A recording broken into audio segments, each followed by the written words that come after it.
UFC Mexico! How we doing, everybody? My name is Young Pasty, aka the White Boy Wonder, and today I'm here to give you the full card breakdown for UFC Mexico. Main event, Brandon Moreno versus Steve Erceg. Yes, every single fight I'm going to give you a prediction and a pick. Now, as we always do, I got to pull it up. We got to recap last week. We'll get this shit out of the way. We technically went 6-7. Should have went 8-5 because Mick Parkin and Nathan Fletcher got robbed. Now, the Jai Herbert fight, in my opinion, he got robbed. It was a close fight, okay? It was a close fight. Just don't agree with the scores. I think there was some bad judging throughout the night, to be honest with you. Now, look, Guram lost. Morgan Shariri lost. Gunnar Nelson, I mean, that was a close fight too, but I think he did kind of lose too. So, look, I was on the wrong end of a couple of fights. Leon Edwards. And yeah, Leon Edwards got worked by Sean Brady. So, technically a losing week. We don't really have these too often. And it wasn't too bad. A lot of people got roasted, okay? So it wasn't just me. But overall for the year, we are 71-47. So still on the positive end. Let's move this shit into this week and have a good week for UFC Mexico. Before we begin, if you haven't and you're new to the channel, subscribe, like, comment, share. Your support goes a long way. I'd appreciate it. Let's get this ish started. UFC Mexico, guys. The main event. Pretty solid main event. We got Brandon Moreno, a.k.a. the Assassin Baby, versus Steve Erceg, Astro Boy. Odds on the fight here. Minus 195 for Brandon Moreno, plus 165 for Steve Erceg. So, Brandon Moreno's 2-1 favorite here. My pick for this fight is going to be Brandon Moreno. Yeah. Look, I'm confused as to why Steve Erceg has been given this glory light for the past 3 fights. Title shot, fight against whatever his name is, Kai France. You know what I'm talking about. And Pantoja. Like, these 2 fights here, come on now. I just don't think they were deserved. Yes, he was on a roll. He was putting out some okay people. Alessandro Costa, pretty solid fight. Pretty solid competition there. And he looked good, man. He was dominating. You know what I mean? So he's a pretty good striker. But I don't know. I don't get it. He's now moving up in rankings after he just lost and got KO'd by Cara France. So make that make sense. Yeah, but Brandon Moreno, man, put away a Amir Albazi, which in hindsight, I think everyone agrees, like, okay, why were we on the Amir Albazi side? I was on the Brandon Moreno side. I saw it all the way. I just didn't understand. But I think he gets it done again. Look at his last 5 fights, right? Lost to Brandon Royval by split. Tough competition. A loss to Pantoja by split. Again, tough competition. Winning against Figgy and beating Cara France by knockout. So, Brandon Moreno, really put on for Mexico. He's fighting in Mexico. The Aussie coming in. I don't see this happening here. I mean, Brandon Moreno has 5-round experience. He's beaten high-level competition. Steve Erceg, when he's gotten up to that level, has shown he's not ready for that yet. Even though he's only 2 years younger than Brandon Moreno, when it comes to fighting terms and experience here, Brandon Moreno has it by means and bounds. Yeah, I mean, Brandon Moreno has good striking, good takedown defense, an insane chin, really good cardio, good movement, nice little leg kicks, and he's a veteran in this league here, man. And look, Steve Erceg, he usually has the reach advantage. He's a little more lanky, has nice striking, but he's not going to have it here. Brandon Moreno is pretty big. And, come on now, man. You lost to Pantoja, clearly. Got KO'd by Cara France. It's just, when you got the step up to elite competition, you just showed you're not at that level yet. I don't think Steve Erceg in these past 7 months has done enough, and now to come into Mexico to beat Brandon Moreno, the former champ. So Come on now. Even though I like Steve Erceg, and that's what sucks because he has KO power, he has good striking, he has good movement. It's just nasty, man. He has really good, heavy hands. I like him, you know. Look at his little photo there. He gets hype, he gets into it, you know. So, but the Assassin Baby's going to come through with the decision win here. Brandon Moreno by decision. What does everyone else in the world have to say? Same thing. Moreno by decision. Moreno by knockout? It could happen. I mean, it wouldn't surprise me. I'd be surprised if Steve Erceg would if wins, because Brandon Moreno, you know, has a chin of steel, and he could be in suspect moments every now and then. And I would hope, depending on the ref, they know, you know what. I mean, Brandon Moreno's been there, done that. You know what I mean? Been rocked a few times, but able to come back. You know, I hope they don't stop the fight because of some sort of visual when they know he can come back. You know what I mean? So yeah, we got Brandon Moreno by decision. Good fight. But Steve Erceg ain't ready for that jump yet. Next fight on the card. Yo, this is a good one. I'm not going to lie. This is a really good fight. We got Manuel Torres, El Loco. That means the crazy. He's a crazy guy. I mean, look at him. Versus Drew Dober. Yeah. Look at that humongous fucking face. Odds on the fight, minus 115 for Manuel Torres, minus 105 for Drew Dober. Last time I saw Manuel Torres was like minus 130. So he's become a slight favorite at this point. My pick for the fight is going to be Manuel Torres. Now, this was tough, guys. This was tough because, oh, man. I could see it going either way, really. I had to pick somebody. You know what I mean? The pick was Manuel Torres, but it was hard for me to come to it. But honestly, it's the momentum in the recent fights and the way he's sleeping these people, man. Like KO, sub Chris Duncan. Had some moments versus Ignacio Bahamondes, but showed, and we've seen Ignacio, man. That dude's, a force to be reckoned with in this division here. So, but Drew Dober, on the other hand, this guy's a tough motherfucker. He can throw a punch too, and I got a lot to say about him, okay? And I'm not going to sit here and pick flip, you know what I mean? But there's a good case, and I'm not going to be mad about anybody picking Drew Dober. So, he's tough as fuck.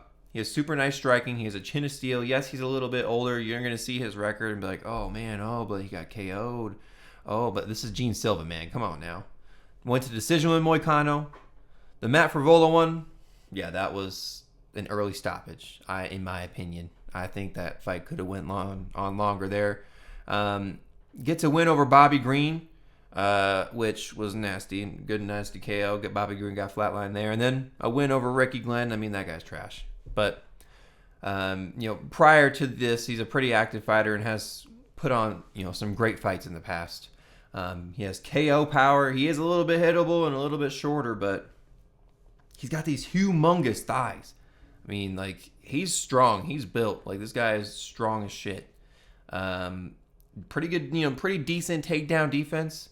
But if you really go at it and really try, you might be able to get him down, Manuel Torres. But the get-up game's not there. But, overall, good fighter, KO power, UFC vet. And Manuel Torres is a first-round killer. All his fights end in the first round. If they go past that, it'd be a surprise to me. The under 1.5, I think, is sitting at, like, minus 180. It's very likely. And Drew Dober, too. Drew Dober likes to get it done in the first round, too. Or, not get it done in the first round, you know what I mean? But I have to roll with the momentum here. And coming off his first loss in the UFC, and they give him a Drew Dober, a tough Drew Dober, I just think Manuel Torres can take advantage of it. And it's hard because Manuel Torres is hittable, dude. We've seen him get rocked multiple times in his fights, and pretty much in every single fight, you know what I mean? So it's not like his defense kind of lacks. His cardio, we don't know. If it goes into later rounds, I really don't know what that looks like. He could tire out if Drew Dober tries to take this grind kind of approach. But Manuel Torres got KO power, nice subs. I think he's shown a little bit more patience. He doesn't come out there like a wild man looking for the finish immediately. Has really amazing kicks to all levels, specifically the head and the body. And I just think the momentum's on his side. Even though he's coming off a loss, I think he wants to redeem himself. He's in Mexico. He's Mexican. I think El Loco can take it here. Give me Manuel Torres. I think he gets it done in the first round. Even though this chin of steel is a chin of steel, I think it's ultimately going to let him down. Manuel Torres by KO first round. This is split, and people think it's on Dober. Oh, I think people are giving Dober too much credit, man. And I think it's because Manuel Torres is so hittable. I'm surprised by this. I thought this would have been more like a 60-40 on the other side. So, yeah, the under 1.5 is live, man. The under 1.5 is live. I don't see this getting out of the first round or even the second round. I mean, if it gets past the third round, it'd be crazy to me, but it'd be a Drew Dober grind kind of approach. But yeah, give me Manuel Torres by knockout. That's crazy. Next fight. Yeah, buddy. We got Kelvin Gastelum versus Joe Pyfer. Body bags. Odds in the fight. These are not accurate. Minus 550. No, it's like minus 310 for Joe Pyfer and plus 250 for Kelvin. So don't let these are odds are out of date as of what I've seen today. So Joe Pyfer odds coming down. Maybe some heavy money came in on Kelvin because of that plus 400 number there. But my pick for this fight is going to be Joe Pyfer. Another story where momentum is on Joe Pyfer's side. Look at this, dude. He's on a roll. Minus the decision loss against Jack Hermanson, where he got a main event. You know what I mean? He got a main event. But yeah, KO to Alan Amazowski. KO Jeremy Shart. Subbed Abdul. Beat up a Mark Andre. I mean, that doesn't really look too well at this point. But I think it's more of a coming up of the younger, newer guy, and the older, washed kind of vet is on his way, out of the UFC. I mean, yes, he has a win, but it's over Daniel Rodriguez. I mean, come on now. Lost to Sean Brady, yeah. Got worked. Sean Brady and Joe Pyfer are friends. Like, very good friends. Obviously, they're going to be working together and sharing all their thoughts and tips. Chris Curtis win, but I went to decision with him, and then losing to Jared Carney and Robert Whitaker. Now, yes, these are high-level competition, top 10 competition, right? But I just don't think Kelvin's got it anymore, man. He's always kind of had weight cut issues. He's always kind of just been like a cheater, in my opinion. He's been a little bit on the chubbier side. I wouldn't be surprised if he misses weight, so look out for that, or it doesn't look good on the scale. It's just bad momentum, in my opinion. Yes, he has KO power. Yes, he can wrestle, but man, Joe Pyfer, dog, come on now. Joe Pyfer, pressure wrestler, pretty decent striking, loves to get you onto the ground and beat you the fuck up. That's his game plan, and he always makes it happen.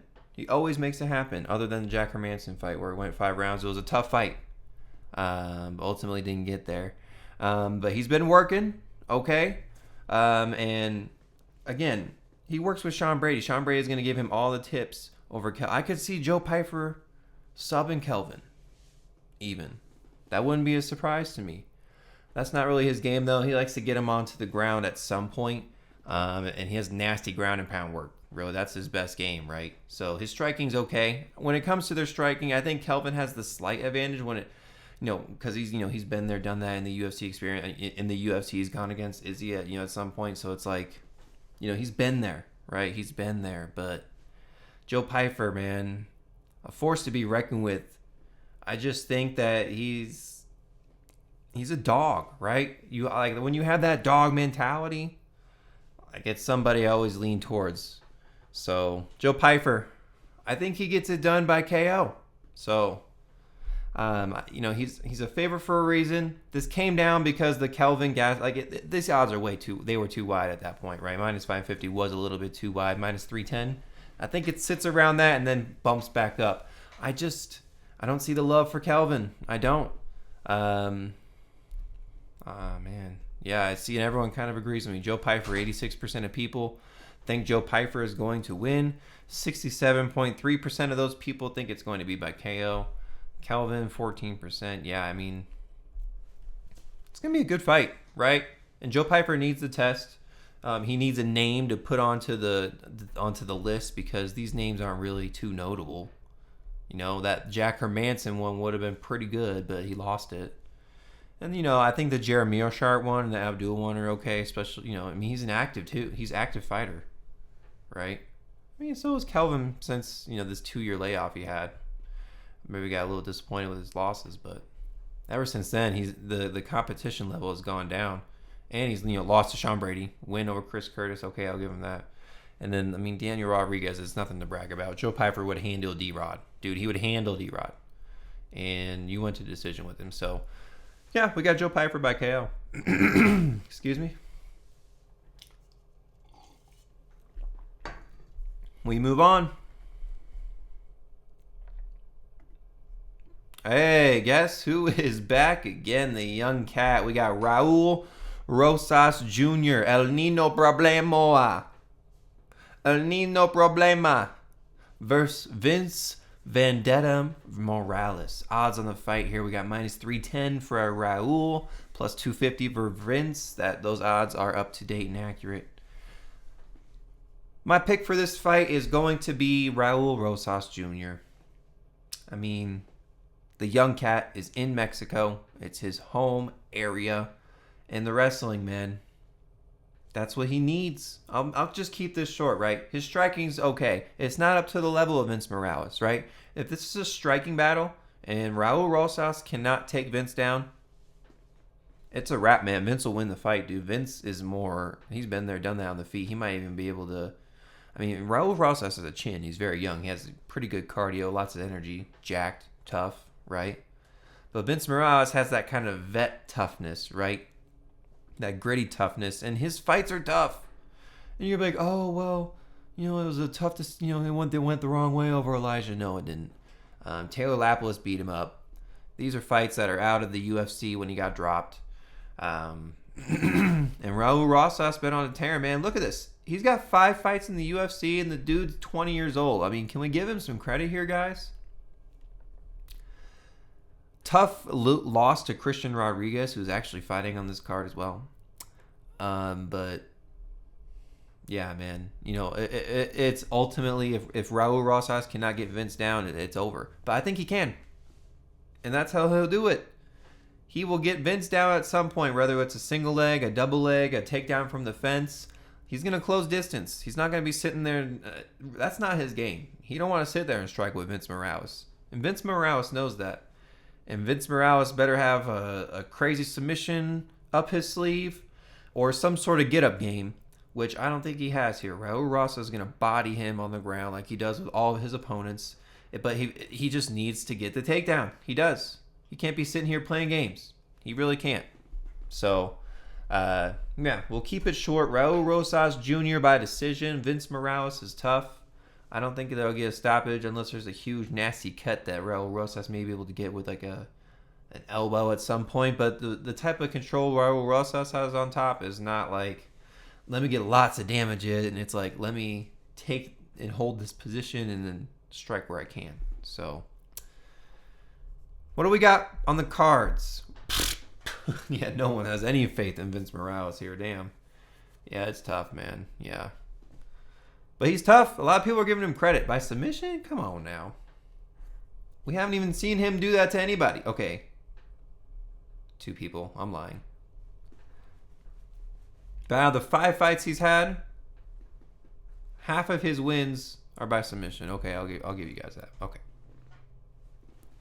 Okay.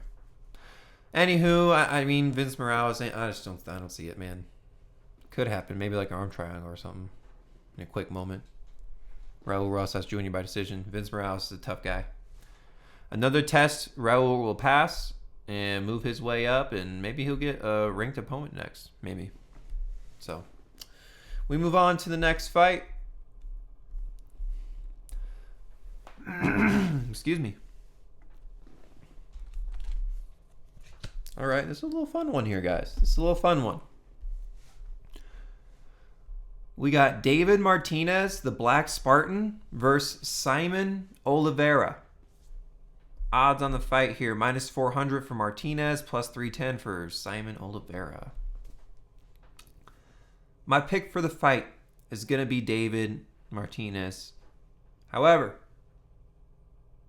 I don't want to be made an example of again. And we saw this with the Carlos Vera fight. This is what I'm going to compare it to, right? Somebody who took some pretty bad losses in the UFC, but has a career of submission submission threats. And it is possible.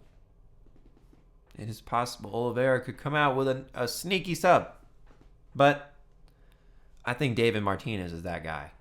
I think he is. And I think he puts work to Saimon Oliveira. He does have... Saimon Oliveira has a little bit of a reach advantage here. And David Martinez is kind of looking like a T-Rex out there with some pretty small arms. The reach advantage is pretty insane. What? Last time I checked, Oliveira had like a 72-inch reach. I don't know if this is accurate or not, guys. Anywho, David Martinez is hungry, man. His KO power is insane. He has nice movements. He has quick strikes. He's been there, done that in the kickboxing realm. He's a great kickboxer. He loads up and lets loose, and hopefully that's not to the disadvantage of him. But Saimon Oliveira in his past few fights loves to be on the fence for some reason. As I said, prior to the UFC, tons of submissions, right? I think he has 10 plus submissions in his career. He has okay fence work, pretty good knees, nice kicks, pretty good kicks out there. But he's always the one getting pressured. You'll see David Martinez on the forward press there, So Saimon Oliveira will definitely be getting backed up. But he's just like, after the first 3 minutes, you can kind of see him tiring out. He's just a little bit wild and careless and reckless at some points with his strikes. Think he's going to get these flashy kind of wild things, but he needs to hold it in, maintain, and stay technical. Man, this loss to Daniel Marcos, and this is 2 years ago, coming off a 2-year layoff. That as well, that's not a good look either, man. David Martinez coming, just fought 5 months ago, coming off a nice decision win over Franklin, and then prior to that, knocking people the hell out. And as I said, he was a kickboxer too, so he's quick. He has nice movement. I think he gets the job taking done here. I think Oliveira ends up getting another L on his record there. Moves to 18-6, so 12-1 for David Martinez. I think he finds the chin at some point, maybe with a hook or an uppercut. Martinez by KO. Hey, look at that. Everyone's agreeing with me. 5% of Oliveira, but we've seen this before. It's crazy. So there are a lot of favorites on this card that, make sense, but also don't. So, yeah. We move on.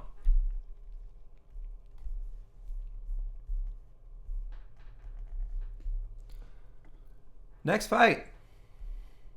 Ooh, yeah. Excuse me. Let me get a sip of water here.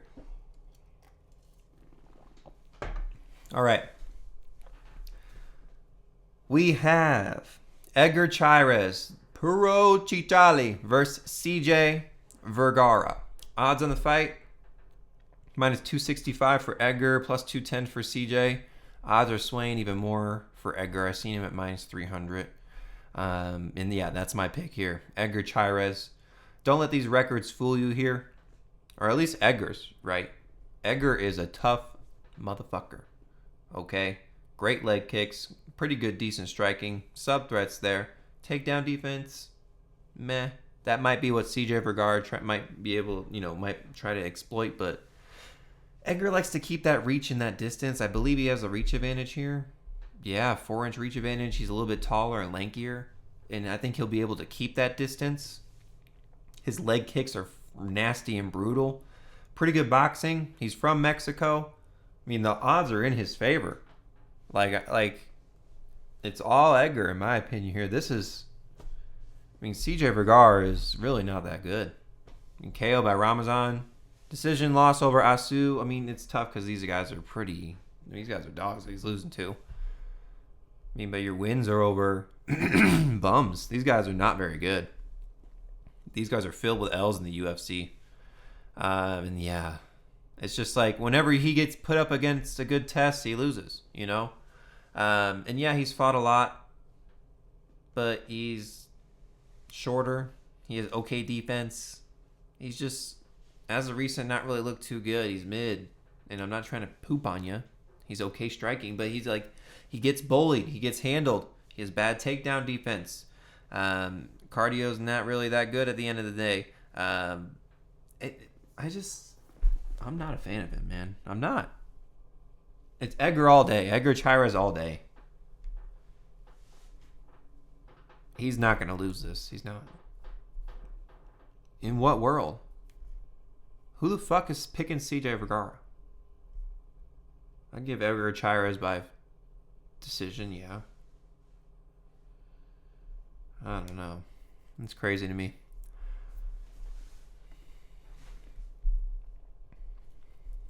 All right, next fight.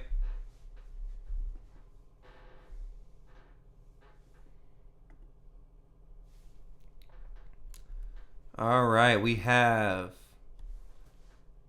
Ateba Gautier versus Jose Medina. The Silent Assassin versus Chicho. Odds on the fight here are pretty wide. Wow, minus 550 for Ateba and plus 400 for Jose. Yeah, my pick for the fight is going to be Ateba. I know the odds are wide, but they're justified, man. Yeah, Jose Medina's trash. You know, he lost both to Magobeg Gadziasulov, who's out of the UFC, and a Zach Reese, who's not very good. Okay? So if Ateba has any worth at all in the UFC, he will beat Jose Medina. Okay? I mean, gosh, if Jose Medina is the one to fraud check you, dude, I mean, that's a bad look. So, Ateba has knockout power. Okay? This guy he's jacked. He's jacked. Okay, his nice little 1-2, he puts nice little small combos together. I saw a fight where he got taken down, but the reason he only got taken down is because he clipped the fuck out of somebody. And they were bleeding like crazy, and they had to get the takedown to kind of recover. And they didn't really do anything with it, just kind of sat there. He eventually just got up and beat him up again. So his get-up game, I mean, he got up from a takedown, so that's something to good look at. I mean, it's hard to judge when you only have 7 fights total, and you're knocking people out usually in the first round. But he's usually on the pressuring end. His cardio, I mean, we'll have to see it tested. If he doesn't put out Jose Medina might put on in the later parts of the fight and take him out. I think this might be a good little live betting spot. If you see Ateba kind of fading at some point, you'd be like, oh, okay, let me kind of put it in on Jose. So if he's not able to take Jose Medina out, and he might have a long night for him. So Jose Medina, though, I mean, he's kind of a little chubbier guy. I think he doesn't really take this seriously. He's a veterinarian. So it's like, I don't know. You're doing vet work all day and then you decide to fight, you know what I mean? I don't know. His cardio's okay. He's a little bit weaker. I mean, finds spots every now and then. He has a chin, but he's hittable. And I don't think that chin's going to last you with this kind of power here we've seen with Ateba.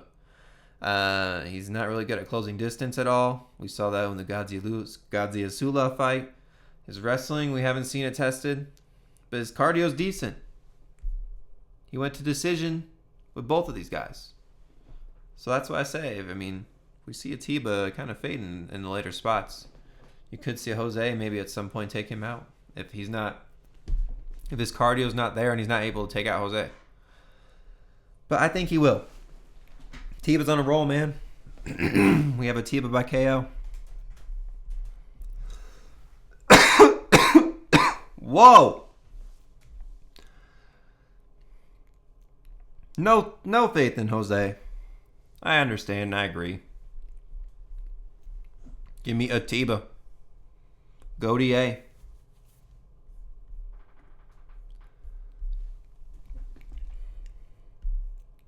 What's the next fight here? Oh, okay. Okay. We got Melquizael Costa, aka Milk Coffee, versus Christian Rodriguez. C-Rod.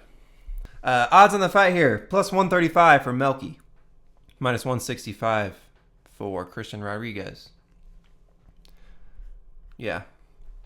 My pick for this fight is going to be Christian Rodriguez. Are you kidding me? Give me C-Rod, boy.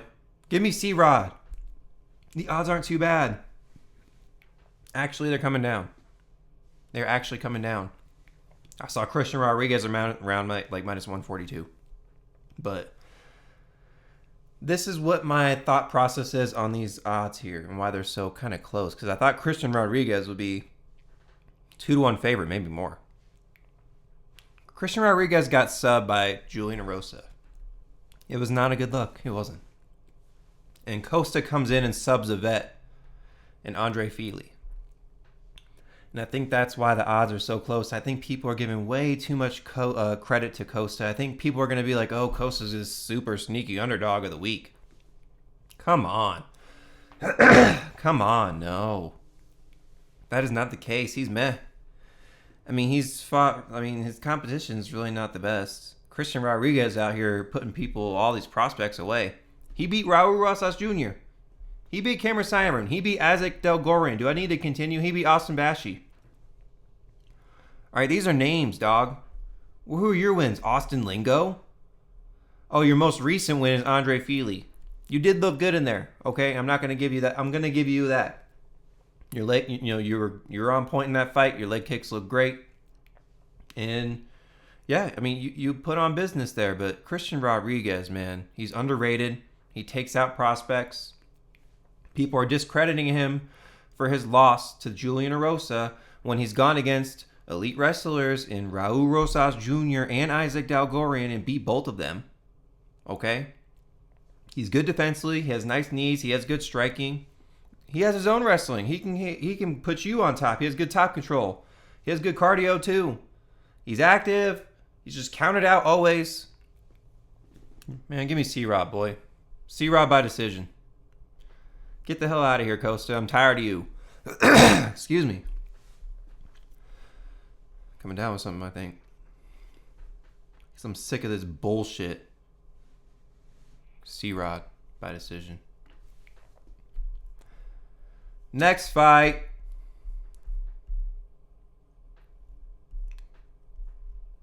I think this is our only women's fight on the card. We have Julia Polastri, aka Psycho, versus Lupita Godinez, aka Loopy Godinez. I don't know. Sometimes it's Lupita, sometimes it's Loopy. I think she goes by Loopy. Odds on the fight here: plus 145 for Julia, minus 180 for Lupita Godinez. Yeah, I got Loopy Godinez. Give me the vet, man. Julia Polastri has 2 fights in the UFC, and you lost to Knudsen, who really, Loopy would put her to work. I mean, Loopy has pretty good striking, has lots of UFC experience. She's ranked 12th. I don't know why they're giving Polastri this shot here. Oh, she beat Corey McKenna. Ooh. Not really a good win, that's what I'm saying. Loopy, decent strength, pretty good striking. Keeps her a little high guard here. Kind of looks like, what's her face? The other Mexican girl, boxer. I'm forgetting the name. Irene Aldana, I think. I don't know. Yeah, I mean, she comes from a good camp. She starts good, ends good. She's a little hittable in her exchanges. I will give her that, but she has her nice good little combos. Has nice takedown defense. Gets her own little takedowns if she wants them. And that's what really Julia Polastri relies on, is her takedowns. Julia Polastri really relies on her takedowns. She's newer to the UFC. She only has 2 fights in the UFC. I mean, she has, okay takedowns, and again, that's what she relies on. But she's just outmatched in the striking here. If she's not able to take Lupita Godinez down, which I don't think she will, this fight will end how I think it will. Loopy by decision. Beating her up on the feet for 3 rounds while she attempts takedowns and may be able to get one, but won't be able to do much. Loopy will be able to get up. And yeah, I mean, you're going up against a vet here. I think the step up in competition is way too quick. Oh, it beat a Corey McKenna after my tough loss to Josephine Knudsen. Now I deserve a ranked fighter. Come on now. And Mexico, come on now. Yeah, everyone's on my side too. I don't see a finish in this fight. That's it's rare to see, even though it's crazy. The past few weeks we've seen almost all the wins fights go to finishes. So who am I to say now at this point? I guess, but Loopy by decision, very likely. Fuck your ad.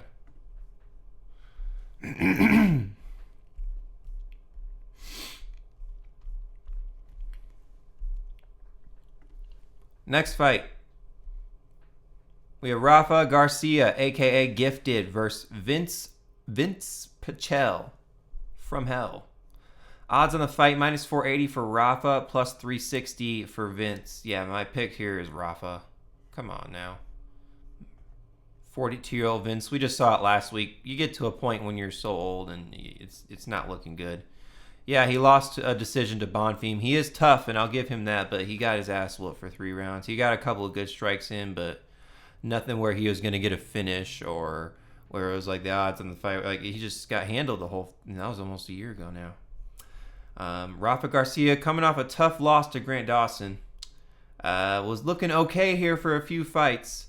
This guy is tough, okay? Rafa Garcia is tough. He has nice boxing. Yes, he's a little bit smaller. You're going to see Vinc with the reach advantage and height advantage here, but come on now. Vinc is 42. He's 42 years old. I mean, he still has a little bit of oomph in his strikes. I'll give him that. But he just eats shots, dude. He just eats shots, and he just looks at you and kind of takes them. Rafa Garcia, put on. They're giving you a layup here. This is an easy fight. Go ahead and get the win, okay? I mean... If Ishmael Bonfim wasn't able to knock him out, I don't think Rafa Garcia will either. I think he's just going to be able to work him for 3 rounds. So do what you need to do. Come out with the win. Put on for your hometown. Give me Gifted. Rafa Garcia. This breakdown really doesn't need to be too long. Vinc Pichel is 42 years old. Are we really going to think he's going to win this fucking fight here? I mean, come on now. We saw in the last fight. And is Rafa Garcia on the level of Ishmael Bonfim? Yes, he is. If not better. Fucking come on now. Next fight. Fuck. I don't know why I'm getting so mad. It's just a layup for Rafa. I just think the fight's like, why are you taking this fight, Rafa? Like, what does this prove to anybody? Did I fucking skip a fight? I fucking skipped a fight. I'm sorry, guys. Holy shit. Well, this is my video, and we'll do it the order that I choose. You know what I mean? So, okay. Here we go. We got Ronaldo Rodriguez, a.k.a. Lazy Boy, versus Kelvin Borjas. El Gallo Negro. Odds on the fight here. What do we got? Minus 150 for Ronaldo, plus 125 for Kelvin Borjas. This one was a really tough fight for me to predict, too. I ended up picking Ronaldo Rodriguez. Reasoning is because Kelvin Borjas is just suspect to takedowns. Both of these fights here, both of his losses, both of these guys took him down. I mean, Joshua Van's taking you down. You know what I mean? That's not his game. Joshua Van's there to strike with you. Yeah, I mean, like, it's just like, come on now. Joshua Van ain't no elite wrestler here. If I am going to compare wrestling, Ronaldo Rodriguez is way better in the wrestling department than Joshua Van is. Now, I will give Kelvin Borjas the striking advantage, and I think he has a little bit of reach advantage, if I'm not mistaken. He does. Kelvin Borjas has some pretty decent striking, okay? But I think Ronaldo Rodriguez, we've seen it. He's tough. He's been in suspect spots, but ultimately he comes out on top, on the mat, with his opponent on the ground, below him. So I'm going to have to roll with Ronaldo Rodriguez, man. I think he wins by submission, dude. I think he wins by submission. I think he gets an arm triangle on Kelvin Borjas with his long, lanky arms. I think he gets him some weird, awkward position, man. I mean, he's at home. I mean, Peru's close, but Mexico, you're in Mexico. You know what I mean? He's on a streak. As I said in the Ode Osborne fight, he was in some suspects, situations, but he came out with the win there. It's not like his wins are, notable. And Kelvin Borjas, these are tough peak. These are tough guys, man. Coming to the UFC, have to fight fucking Joshua Van and Alessandro Costos. You know what I mean? It's like, it's tough. But the thing that got me, Kevin Borjas, unless you've been working on takedowns and you're some takedown defense expert at this point, which I don't think you are, Ronaldo Rodriguez, take the path to victory that will be easiest. All right? Take Kevin Borjas down, get some ground and pound in, get a little sub in. That's what I think happens. Ronaldo Rodriguez by submission. Okay? But let me give these guys their flowers here very quickly. Okay? Because this isn't just going to be like, oh, Ronaldo Rodriguez, I'm going to come in here, submit you in 5 seconds. Nah. Okay? He's going to have to eat some shots. He is a little hittable. He's a little bit shorter. He has good movement. He escapes situations that he's a suspect in very nicely. He keeps his composure. It's just he's hittable, man. Kevin Borjas is going to hit him. He's going to eat some shots. Okay? It's just a matter of, will Kevin Borjas be able to find the shot that puts out Rodriguez before he gets taken down? Because that's going to happen, man. It might be a 3-round decision from Ronaldo Rodriguez, too. Kevin Borjas has nice kicks. He's the pressure. He pressures forward, but he doesn't do good off his back feet like most people do. He has good knees. He has good movement. He evades strikes pretty good. He has nice little body shots that he mixes in, and he'll be the taller guy here. I don't think this is right, man. This ain't right. Okay, don't let this fool you. He's gonna be taller than Ronaldo Rodriguez. You'll see it. Everyone's on my side. Oh my gosh. 20% by decision. I see it, dude. Gonna put it into the air. Younger, at home, better on the ground, man. Okay, weird statement. Ronaldo Rodriguez will win by submission. So sorry I skipped that fight, but we move on to what should have been our next fight here. Jamall Emmers, a.k.a. Pretty Boy, versus Gabriel Miranda. Fly. Look at the stash, though. Okay. Odds on the fight, minus 220 for Jamall Emmers, plus 180 for Miranda. The odds are getting more in Emmers' way. But I'm on the Miranda side, man. Give me Gabriel Miranda. Blah, blah, blah. Give me Gabriel Miranda, a.k.a. Fly. For the sneaky underdog upset submission. Yes. Yes, yes, yes. We saw Jamall Emmers get subbed here by Pat Sabatini. He blew. He had him in a suspect spot, man. He knocked him. He damn near knocked him out. Had him on the ground. And Sabatini used his jiu-jitsu and ultimately ended up having him yell and scream.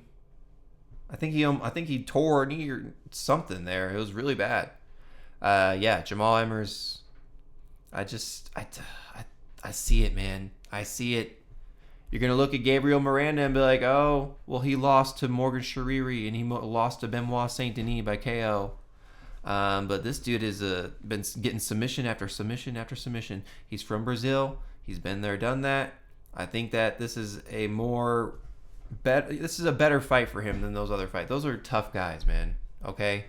You know, he's coming out there fly, you know, looking to put a highlight on. That's Gabriel Miranda, man. That's what he's looking to do.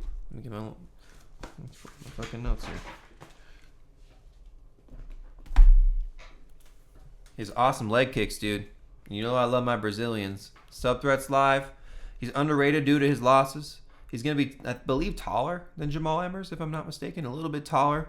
The reach advantage, Jamall Emmers does have a little bit of long arms. He does have good striking and a nice, pretty jab. Has more UFC experience. You would think, oh, well, he's on this streak of win-loss, win-loss, win-loss, so he's due for a win. But something to me is screaming Miranda by sub, dude. I just see it, dude. I just see it. On the flip side, I could be completely wrong. Jamall Emmers could put the work on him and, you know, could KO him like these other guys and find the shot. You know, obviously he's a little bit chinny at some points, but I don't know. I have a feeling. I got a feeling, ooh, that Miranda's gonna get a submission. Okay, oh, you don't want to believe me? You don't want to believe me? There's always one dog that kind of sticks out to me where I'm like, I don't know if I agree with this. Jamall Emirates is a little suspect to me, man. Give me Gabriel Miranda by submission here. So, one more fight. This is our opener on the card. We have Austin Hubbard versus Markel Medeiros. Thud. Odds on the fight plus 160 for Austin and minus 190 for Markel Medeiros. I'm picking Markel Medeiros. I'm done picking you, Austin Hubbard. Picked you twice here as an underdog. Both the Kurt Hollowball and Alexander Hernandez fights, and you didn't come through for me. These guys are both from Colorado. They both have, elevation, pretty good cardio. It's going to be a back and forth fight, right? Honestly, this really should be more of a pick 'em, but given that Austin Hubbard's just kind of been on the wrong end of things, and his fight history, I got to go over this guy because he's, was in the UFC before, got kicked out. Comes back in and starts losing again. You know what I mean? So I just, I believe they're going to give it to the newcomer here. Austin Hubbard's a guy that came back for the UFC to, let people win against. Okay? Medeiros is younger. He's tough. He's powerful. He's probably the more technical fighter than Austin Hubbard. I think the thing I'm afraid of here is Austin Hubbard getting a takedown on Markel. But Austin Hubbard is, his takedowns are not really that good. Got submitted by Kurt Hollowball. It's just a part of his game that I think he tries to use, but really isn't that good. And both of these guys are hittable. Okay, so we're going to see both these guys eat some shots and throw some shots. But I think Markel Medeiros is going to get the better end of him. I think he's going to be the one that is pressuring Austin Hubbard. I think Austin Hubbard will come out pressuring first, but ultimately Medeiros will win that fight. Again, they both have decent cardio. Medeiros coming from a pretty good camp. I just think he's better in all aspects than Hubbard, and he's younger and has the better momentum here. 9-1. Tough, nice win over Landon Quinones, who's a tough guy and a pretty similar style, I would say, to Austin Hubbard. A pretty good fight, though. This is a good fight. I think it's a really good fight to start the card off. I think it goes to decision. I think Medeiros will win by there. Yep. Okay, Austin Hubbard's tough, dude. He can take a hit. He's a little bit older, has a lot more experience, I would say. Obviously he fought in the UFC before, but it's Medeiros' turn now. And Austin Hubbard, you let me down too many times where I've backed you. So, Medeiros is the pick. And those are all the fights on the card. Appreciate you guys if you've made it this far. Remember, subscribe, like, comment, share. The picks videos drop on Mondays. The bets videos drop on Wednesdays. We got robbed last week from UFC London. I don't know what the hell was going on there. Some atrocious judging. So, honestly, that record should have looked different. Not even going to cap. But we'll turn around this week with UFC Mexico. Let's go. Young Pasty, out. Let's make some money this week.